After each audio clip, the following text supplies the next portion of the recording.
And welcome everybody. We're live on the Side by Side channel. Hello, Lisa. Today we have Hello. our Ask Lisa. She's going to be talking about the new referee common errors, as well as what to expect in the online official referee certification course. Hello, hello. Hello, hello. I was just posting to somebody, they thought it was live on Facebook. We're live on YouTube, so that's a difference. And will be posted right now on Facebook as well. Okay. Excellent. So I'm looking forward to all the information that you will share with us today and the surprise that you will share at the end that we will be starting very soon. Yes, yes, yes, yes. I found over the years that there were a lot of very common errors that a lot of people were doing when they first started refereeing. And I might have actually said these to our lovely side-by-side host when I observed her refereeing. They might sound familiar. Uh, the the errors are very normal, and I really feel like when you have errors that happen person after person after person, I figure one of the best ways to get people to not do them is to tell them, is to warn them upfront when they might potentially start refereeing.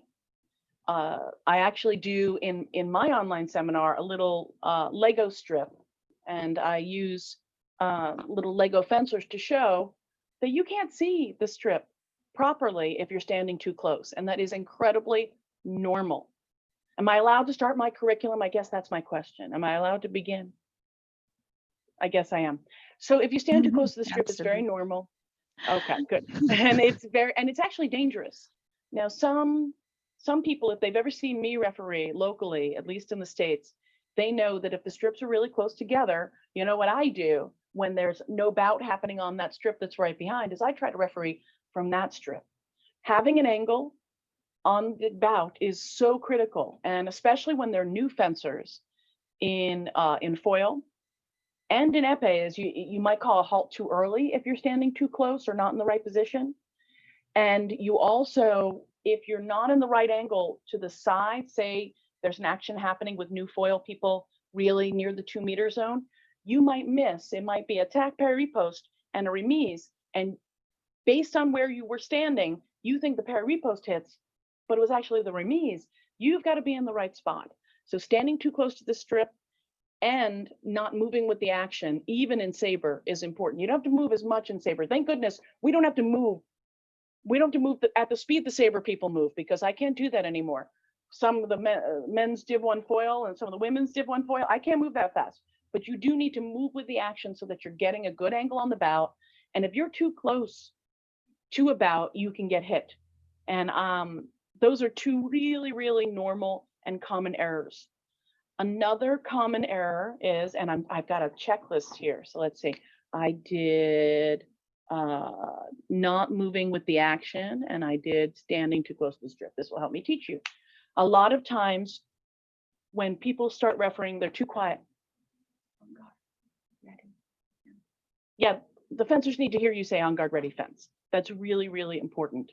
And they need to make sure, oh, I've got this list. So I've done 1 and 14 so far. A lot of times when they're too quiet, the fencers need to hear what you're saying. They also sometimes need to hear the complete information. I think one of the worst things we can do as a foil ref is say off target, on guard.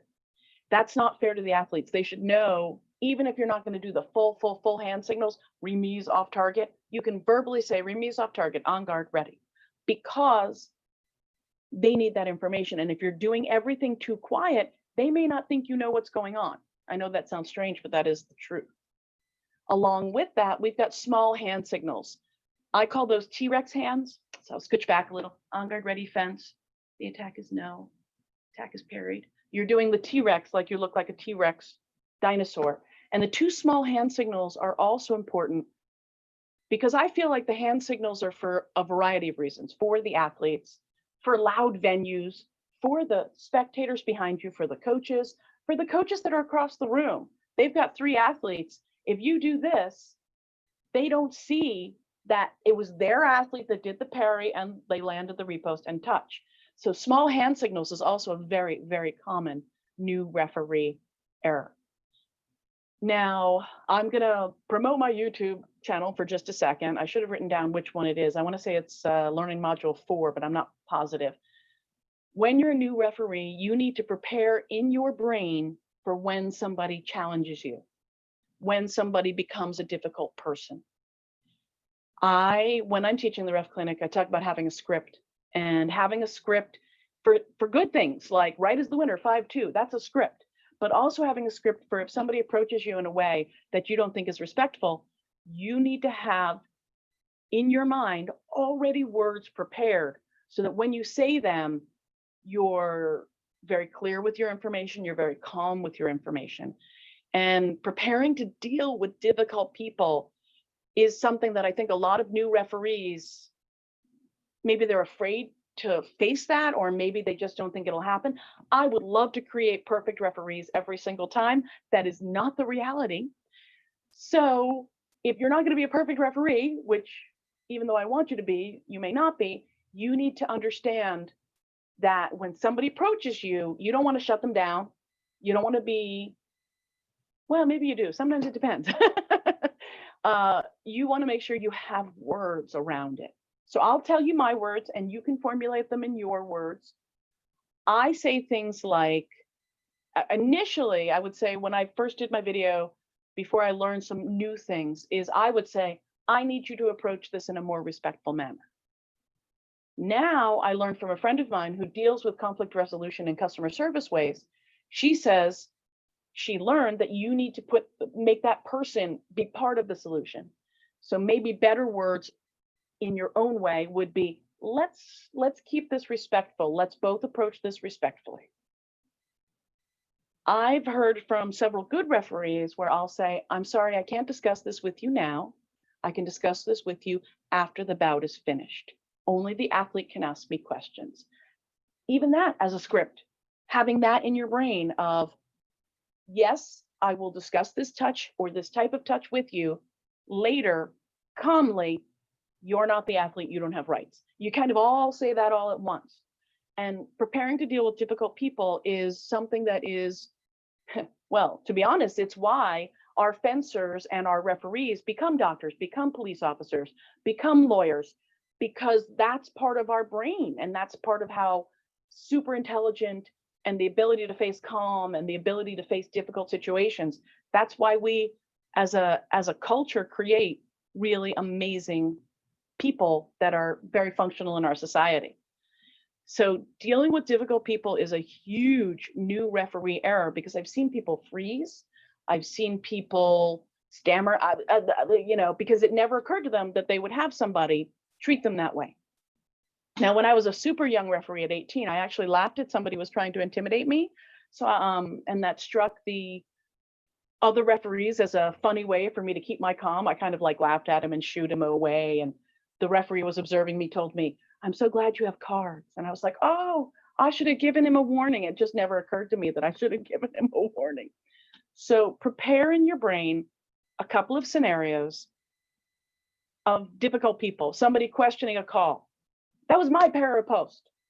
When somebody yells at me or they lift up their mask and they look at me angrily, I remember what it was like to be that person on the strip who was all excited and full of adrenaline and their heart racing. And I try to gently say, compose yourself, ask your question. Because when you get them to compose themselves and ask the question, sometimes they're still maybe not so nice. Why wasn't that my parry? And you would say, I heard 2 sounds on the blade. So you are also planning for when you have to defend a call, you need to also kind of make sure it's incredibly brief and make sure that it's incredibly clear. So I will ask my host, was that clear? How did I do? Do you think that people will get what I need them to get? Very, very clear. Okay, good. So that was number 4 on our new referee common errors. Number 5 is, if you're refereeing a different weapon, know those rules. The very first time you referee foil as a saber person should not be the very first time you're going riposte off target. If your club is primarily a saber club, okay, and you're never going to do a riposte off target, because a riposte off target, usually person rubs their leg because they got hit off target and they're like, cool, one light, So, but the very first time you do riposte off target should not be at a tournament. So try to make a date with a foil fencing friend and go to their club and practice foil. Because just because you can tease out the priority does not mean that you know how to ref foil at that moment. You've got to do on guard ready fence. You've got to hit that remote. I've seen people who can referee priority beautifully. They've studied how foil differs from saber. It is gorgeous, but they can't do the hand signals and they never start the clock. The clock in foil and epee is really, really important. And if you don't know that that's an important part of the other weapons, you're not going to be the referee that they're going to want. You could see priority perfectly, and they're not going to want you because you can't stop and start the clock. So a clock stops when a light goes on. In foil, off target or on target, the clock stops. And for valid lights or off the side of the strip, for example, the clock stops. I've had saber refs go to test and foil, and they don't know that that's how the machine works. And you don't ever want to be that person that somebody's gone, oh, they really should have known this before they got here. Knowing the rules that are crucial in epee are super, super important. In the very beginning of my seminar, I asked the question, when an epee fencer lifts their mask to ask the referee is about to annul a touch, what is the critical question they're going to ask? And the critical question they're going to ask is, why did you call the halt?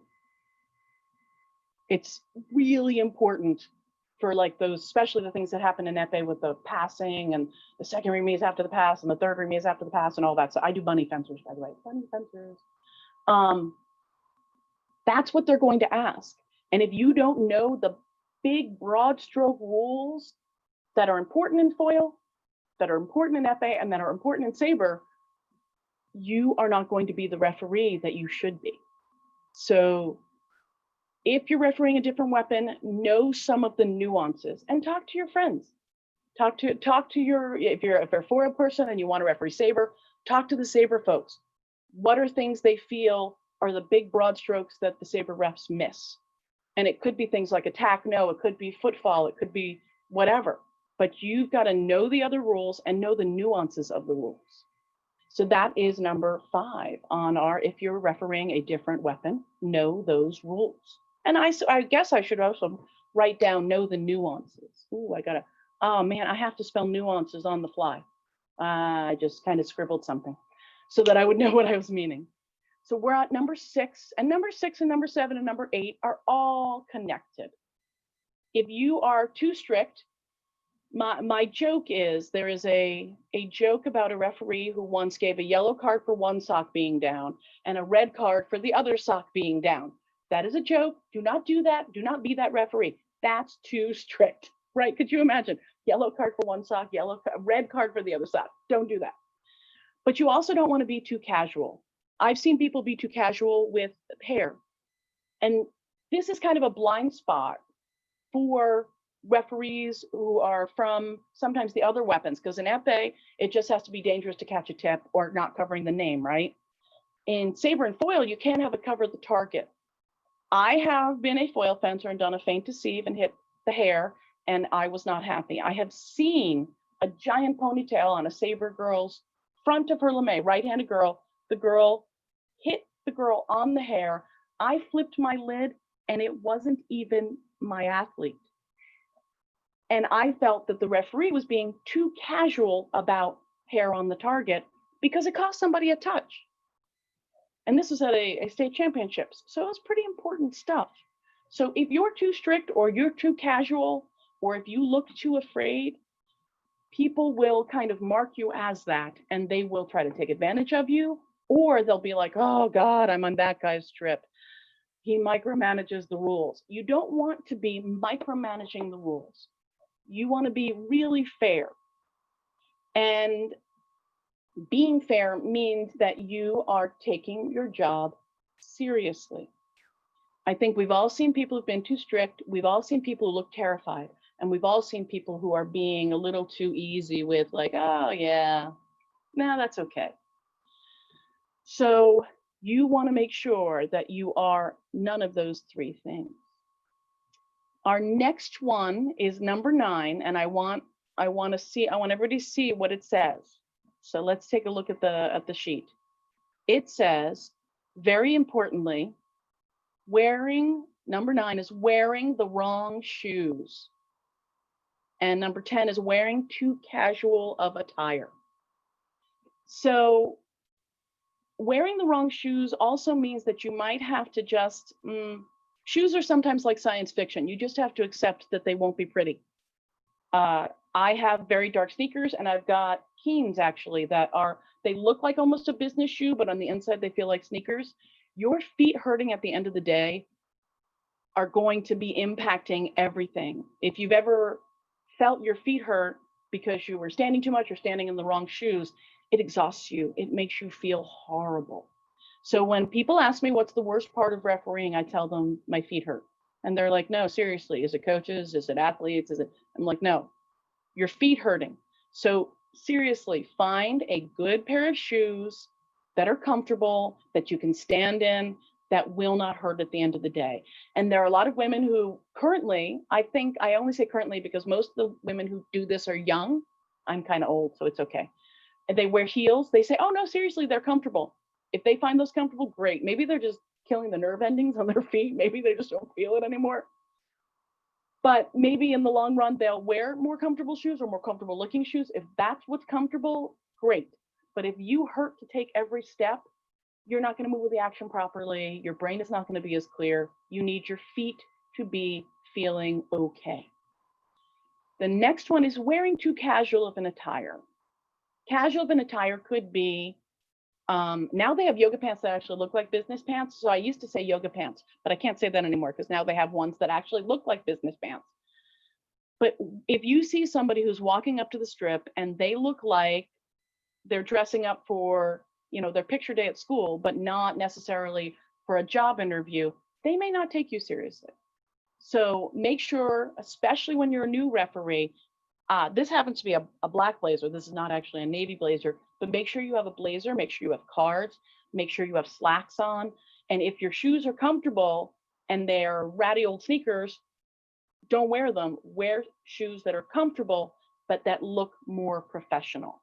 And so those are two big errors that a lot of new referees do, is they wear the wrong shoes and you can see them walk. They look like they're hurting as they walk, or they wear too casual of attire, especially for their first few outings. You don't have to have a navy blazer, in my opinion. You just have to look the role. A lot of my gentlemen referees, they wear a button shirt with a tie and they have super nice khakis because that's what they have. I don't ever want anybody to feel like they have to buy like new stuff. I just want them to know they've got to have someplace for their cards. So ladies, if you have a cute skirt, hopefully it has a pocket in it because you need to make sure you have a place for your cards to be physically on you. I don't think I have, no, a lot of women's blazers do not have inside pockets. I've actually taken them to tailors to have inside pockets put in so that when you're reaching for the black card, which is the most dramatic card, you have like a pocket to reach into. But make sure you are dressing the part. If you were to see, it's going to sound weird, if you were to see you walk up to the strip, what would you think? And if you think, oh, that person doesn't really look like they're taking their job seriously, then you need to make it more serious of attire. So that was 9 and 10. We are now in 11 and 12, which are very related. Not filling in the score sheets neatly. My husband, who does bout committee, I've seen V's that look like ones and ones that look like V's. You need the score sheets in neatly, and not signing the score sheet are related to each other. In the States, if you don't sign the score sheet, especially for direct elimination bout, we don't know that you did that direct elimination bout. Maybe that's a bout that could be something that could evolve your rating in the States. We have ratings 10-1. And if you don't sign that score sheet, they won't be able to give you credit for that bout. And maybe you were trying to get your 6 or your 5, and now you can't because you didn't sign the score sheet. Have you seen the bank signatures yet? As Oh, no, about committee, at one point, I was like, okay. And I asked the referee because I recognized the name. I was like, is this your bank signature? Because this is kind of dangerous here. And he's like, oh, thank you for catching that. yeah, No mentioning seriously. names, but Right. Yeah. What is it? David says, my husband does DT as well. And he goes, signature not legible is now a 1 because signature not legible is that's actually a thing that, and yep, Ali could tell you, it's a thing. yeah, Signature not legible is one yep, of the things you can click on in yep, fencing time. And that absolutely. person is now a 1 at this point. Very, very, very good referee. But you want to make sure you're doing score sheets neatly. I don't do hash marks, I do numbers.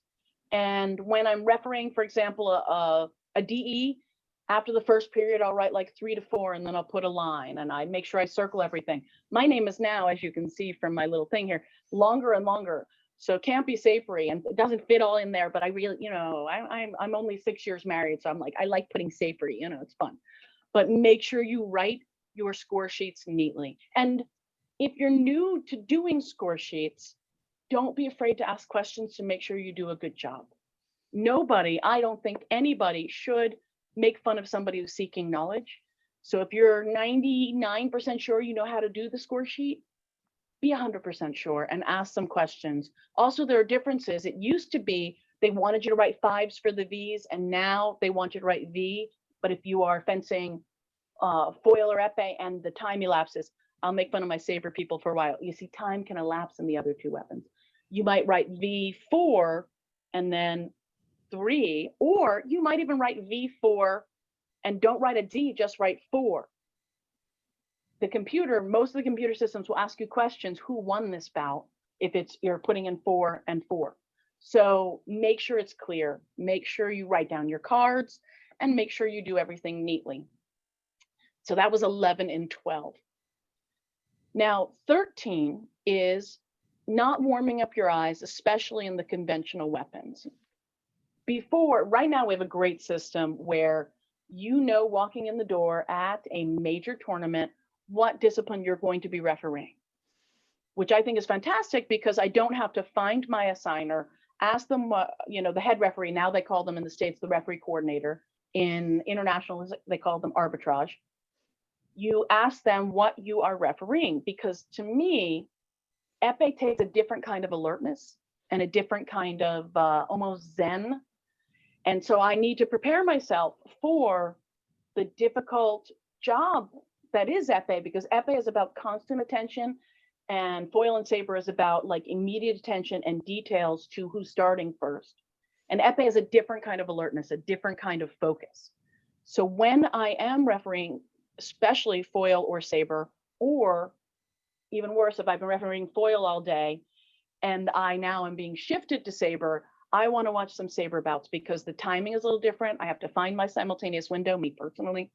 And I want to see some nuances. And if you referee, especially the conventional weapons, they have a different feel. So you want to make sure you kind of get your on guard ready as a tempo and feeling the tempos that are happening. And the only way you can do that is by warming up your eyes.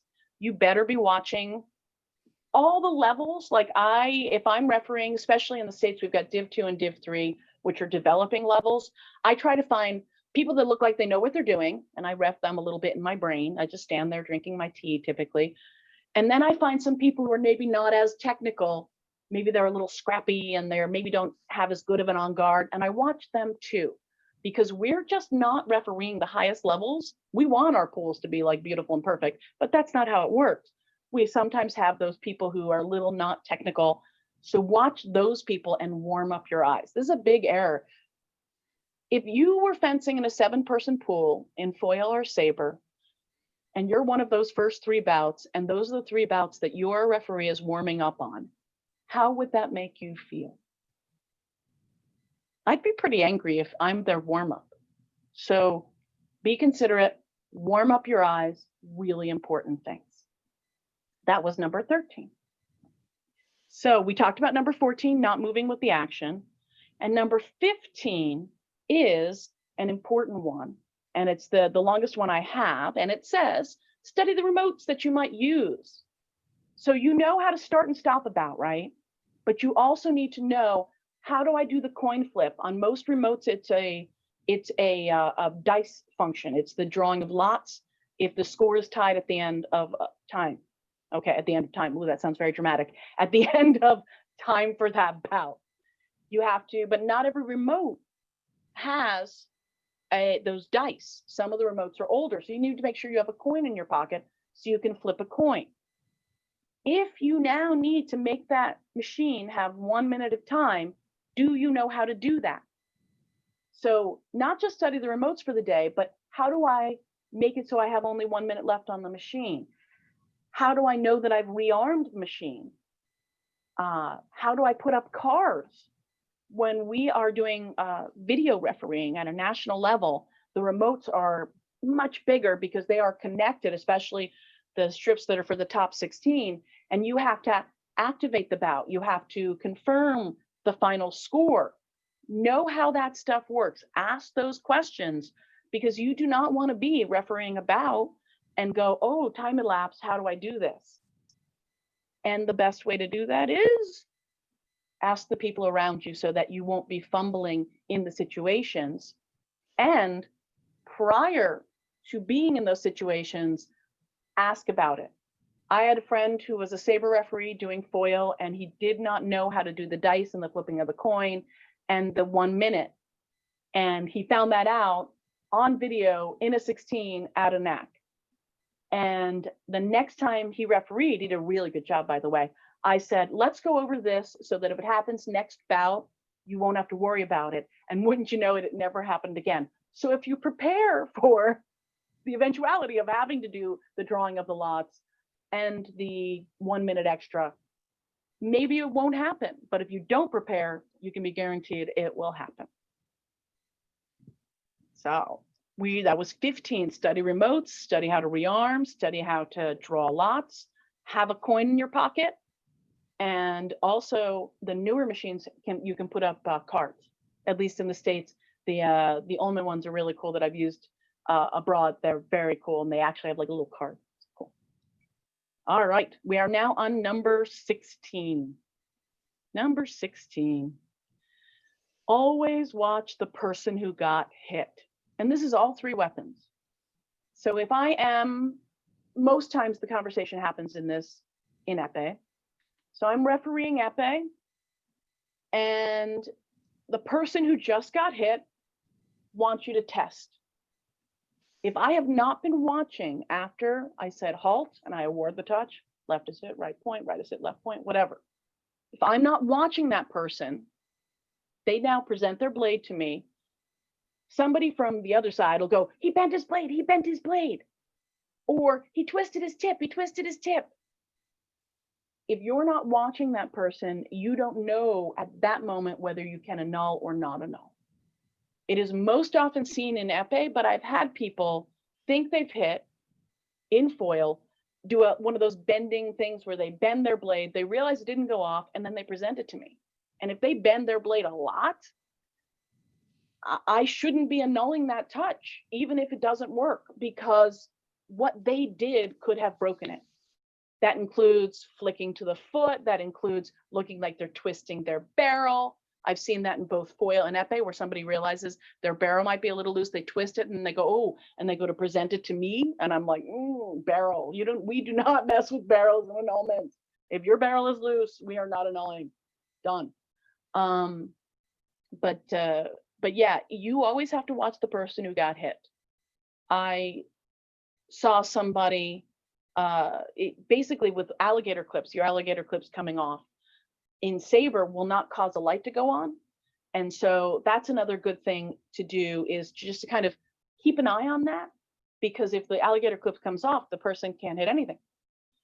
But you got to watch the person who got hit. I actually had the person one time try to annul a touch. His alligator clip was off. He had gotten hit, so I guess it came off after the touch. This is in saber, and he wanted me to annul that touch. Think about that. Isn't that the wrong person asking? Anyway, I put it back on his weapon side, right? Weapon side for both foil and saber. I do this because I'm right-handed mostly.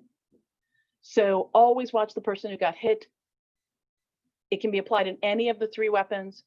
it is, most people think of it as an epee kind of thing, but I've definitely applied it in foil as well. And that's number 16. Let's go. Bah, bah. There we go. 16. So number 17 is an important one. And that is not practicing before you go to your first tournament. This is not just the thing I'm talking about of like remotes and hand signals. And if you're refereeing a different weapon, you want to feel incredibly comfortable with everything you need to do. And, you know, let's use a nice simple practice method. In foil, epee, and saber, if I do a parry 4, foil, epee, or saber, and I riposte, I practice that. There's a saying of 10,000 arrows is when you can eventually hit the target, right? 10,000. We practice these things. And I have people who don't practice before they come. They don't practice moving with the action. They don't practice their angle on the box. They don't practice on guard ready fence. When I was studying for my FIE test for foil and saber, every night I would go downstairs and I would put on World Cup or put on Old Olympics, and I literally en garde, prêt, allez, l'attaque est parfaite, repose, non, mise de valable, en garde, and I just would do it. And that's why I now can just referee in French, sometimes better than in English, because you have to hardwire everything you need to do has got to be in your body, because if it's not, and like number 4 says, prepared to be dealing with difficult people. If you are going, you know, attack off target, which is wrong, by the way, because that does not exist. Attack off target. I described what's happening, right? You're going to confuse people. And if you're not practicing them, and then all of a sudden you're in a high pressure situation when you're like the riposte from the right, the riposte from the left, the riposte from the, you've got to practice. It's just like fencing. Now you probably have a pretty good parry 4 riposte, right? But, you know, attack, counter parade, or counter riposte, touche point. You gotta get it. It's gotta be hardwired into you. It's gotta be what you're doing. And also with the attire, this is one of my reffing jackets. Look, I'm not splitting the back of it while I'm reffing. This is another part of attires. Make sure, I cannot tell you how many times I've been shopping for a new blazer for refereeing, and I'm like, okay, yep, okay, all right, the sleeves are long enough. But practice, practice, practice. So we are now on 18, not having established habits. This goes hand in hand with the practicing. That's number 18 on our list. And the established habits can be things like, how do I test a foil? How do I test an epee? You know, what do I, even just practicing your brain, what do I need to inspect for a saber pool? Testing or asking for the plastron and the lame stamps and the stamp on the glove and the stamp, that takes longer than sometimes an entire saber DE. But you have to check for it, and you have to think about what you need to do before you do that. So establish habits. I test the weapons the same way I was taught to test the weapons in epee. I'll use the epee example. 2 tip screws, no wiggles, thin shim, thick shim, weight.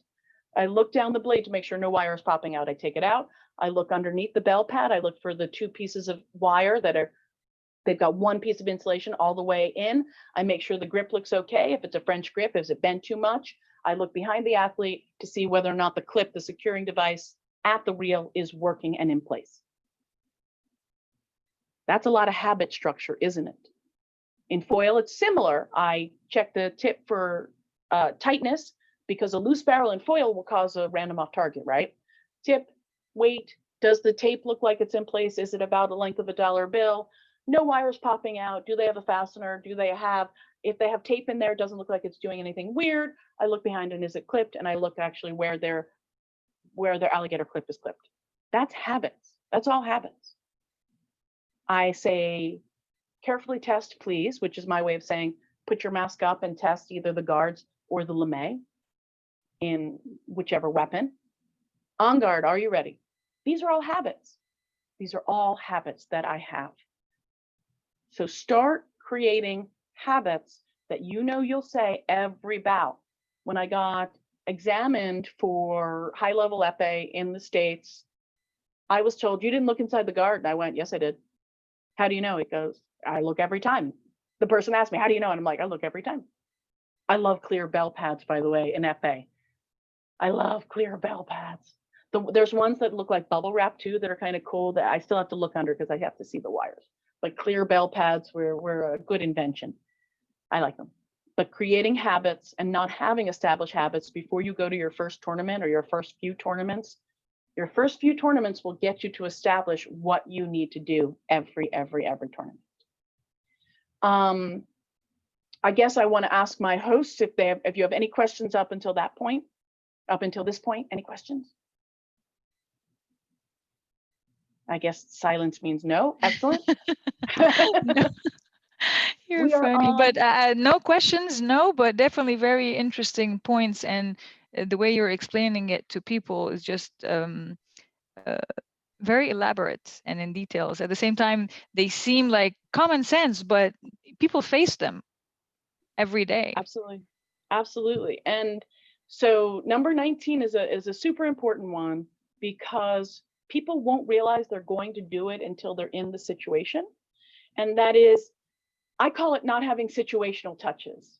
So I remember refereeing a bout at JOs, a newer fencer against a little more of a seasoned fencer, and the newer fencer didn't have a lot of momentum control and kept jostling his opponent.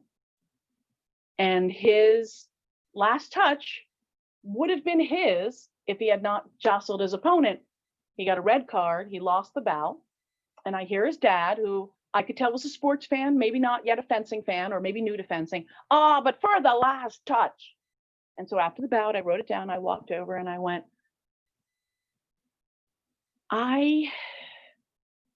if it's good for the first touch, it's good for the last touch. And this dad, who I could tell, sometimes you can just tell they're sports fans. I love all sports, including the sport that I love the most, which is fencing. And I didn't say it confrontationally. I just said, if I'm going to apply this rule for first touch, I have to apply it for the last touch. And he looked at me, and after the whole pool was done, he came up to me and he thanked me for not being aggressive with it, just kind of wanting to educate him, because we've all seen referees that at 14-14, all the touches and all the rules that got to those 14-14 touches are gone. They want a good touch for the last touch. And the fact is that sometimes we don't have that reality. If we apply the rules, if a little kid covers target for the first touch and they cover target on the last touch, I don't think maybe there are a couple referees who are super rule strict. Maybe they're too strict. Maybe they like giving those touches. I personally do not like giving those touches, but we have to. Years and years ago, probably the best tennis player that we've ever had on our planet, Serena Williams, she got called on a foot fault to decide a match that she didn't win. And people are like, oh, you shouldn't do that for the last point. And I'm thinking, I watched the entire match. When you're a referee, you tend to watch other sports and kind of, hopefully you're not too critical of other referees of other sports. I actually found fault that they had not called more of her foot faults. You don't wait until the last point to call a specific thing. So had they been calling her foot faults, which she had done very, very randomly, very sporadically, then the last one wouldn't have been a surprise. It is not okay to have situational touches that all of a sudden you throw the rule book at somebody, but it was okay for the first touch. So, and that is something that happens with new referees, because maybe it's from lessons, 5 more good ones. And every coach who says, oh, 5 more good touches, we never mean 5, we mean 10, 15. But that's not what you can apply as a referee. If it's good for the first touch, it's got to be good for the last touch. And you don't have special rules for when it's tied. We do have special rules for when it's tied. We don't apply the combativity rules, for example, when a score is tied 9-9, 44-44, 14-14. That's not what I'm saying. I'm saying if they cover target, they squirm, they cover with their mask, they bell punch, they jostle, and it's a red card because they jostled before, because remember, that's a group 1. You have to apply those rules. We've all seen it when it hasn't happened. Don't be the referee that does that. So the last one I have for common referee errors, and I would love it if people would comment either on the YouTube or in other places. Please, by all means, if you have another one, do not hesitate to say, oh, I learned this as a new referee. But my last one is about being too rigid when approached versus being a pushover. So this kind of circles back to the number 4, which is preparing for difficult people. We can't shut people down with a yellow card unless they are insulting or threatening the referee. Then absolutely instant yellow. We're now living in a world where close proximity could literally be life-threatening. So hopefully they've got their PPE on, right? But you don't want to shut people down, nor do you want to go, oh, sure, we'll have a 10-minute conversation about priority while I'm refereeing a 15-touch bout. So you need to find a balance of how you will be either open to questions or closed to questions. I've seen my new referees shut people down too much, and I've also seen my new referees be too open. So you have to find your way with, that's a great question about the footfall. Let's talk about it after this bout.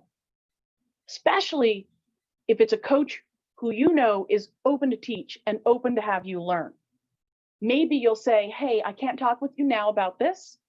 If the fencer doesn't have a question, sometimes that's a good opening to get the fencer to have a question, right? Because sometimes the fencers don't know they can ask questions. Let's talk about this after this whole pool is done, because I want to understand philosophically what you're seeing.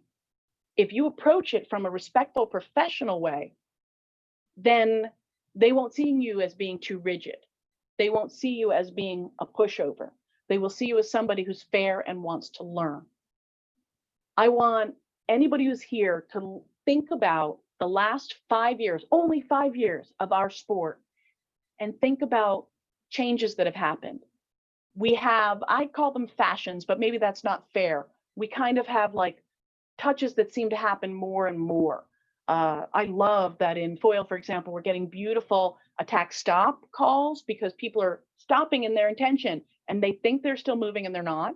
I also love some of the beautiful distance we're having in both foil and saber with making attacks fail. I love that. But some of these touches and some of these actions 5 years ago were not very common. They were seen as gorgeous touches, but they weren't very common. So we have things that kind of ebb and flow in foil and saber, how things are called, how we perceive things. And that's a good thing. And sometimes a coach may not be up to date with how things are happening now. And this could be a good way, if you are up to date, to help them be educated. But a lot of new referees, they shut the door. You're yelling at me, yellow card. Well, we're back to number 4, aren't we, with preparing yourself to deal with difficult people. If somebody yells at you, I have said to an Olympic coach very calmly, you either need to be quieter or not here, one way or the other. Because he was being too loud and he was disparaging me. And that's very cardable, right?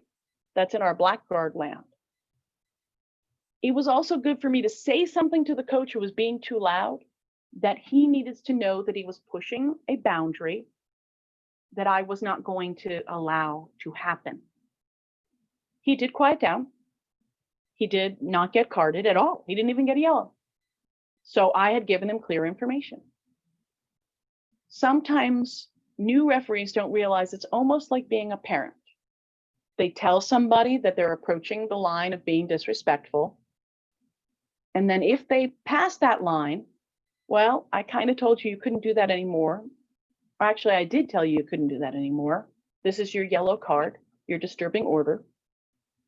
And sometimes you have to issue a card, but you don't want to be quick to it.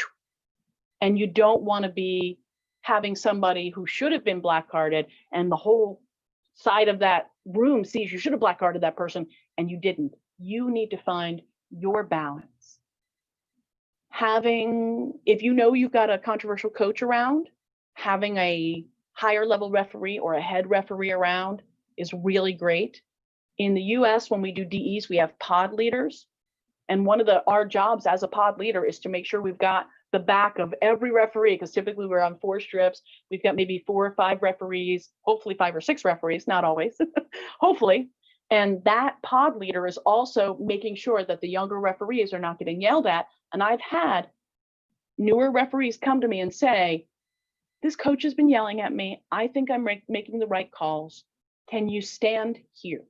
Because even me standing there watching this person and they do a fine job in foil, that makes the coach go, okay, maybe I call them coach colored glasses, right?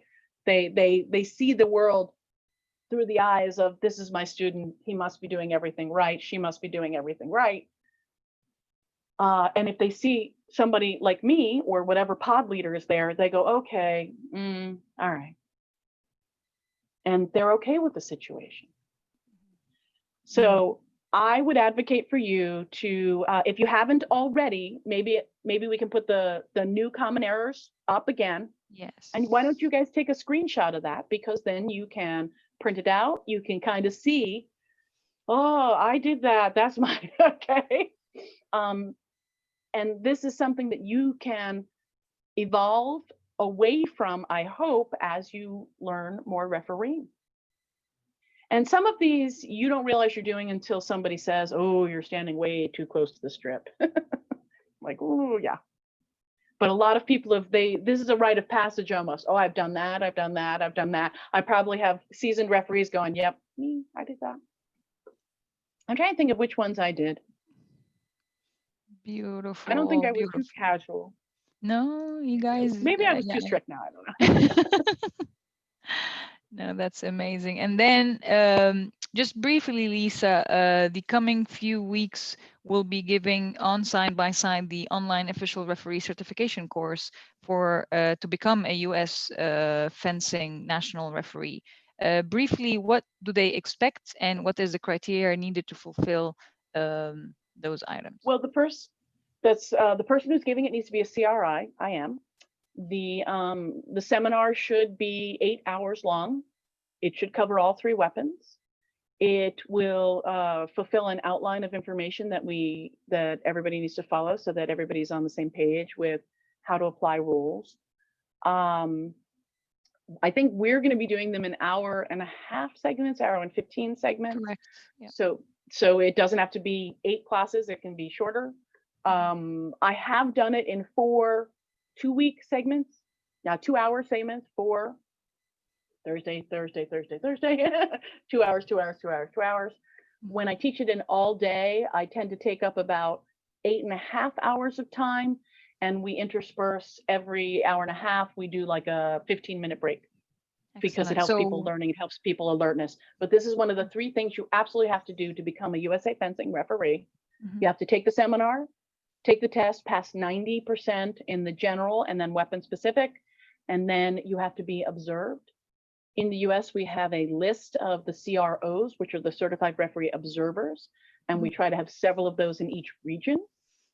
And you can also be observed, but you have to make sure you sign up beforehand at national events.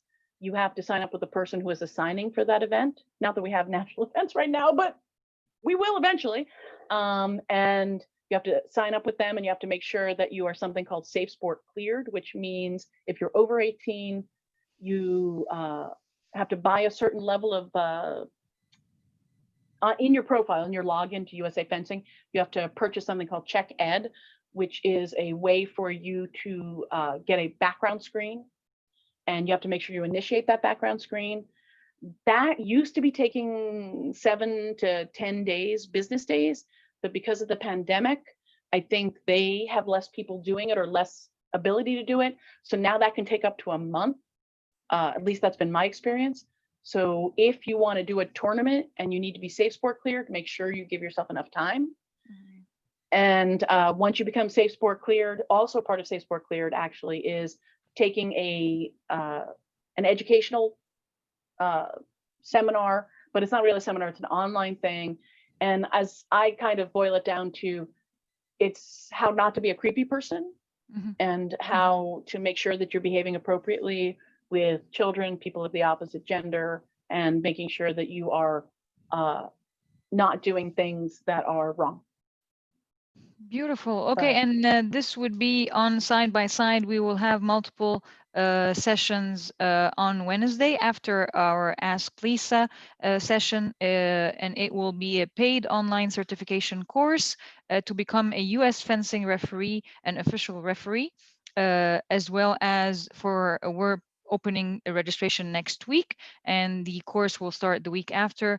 Definitely, we will start highlighting what is needed, all the checklists that Lisa have mentioned, we will highlight and identify exactly next week in our session in Ask Lisa, and she will take us through every single step of those, as well as how to register for our online official referee certification course.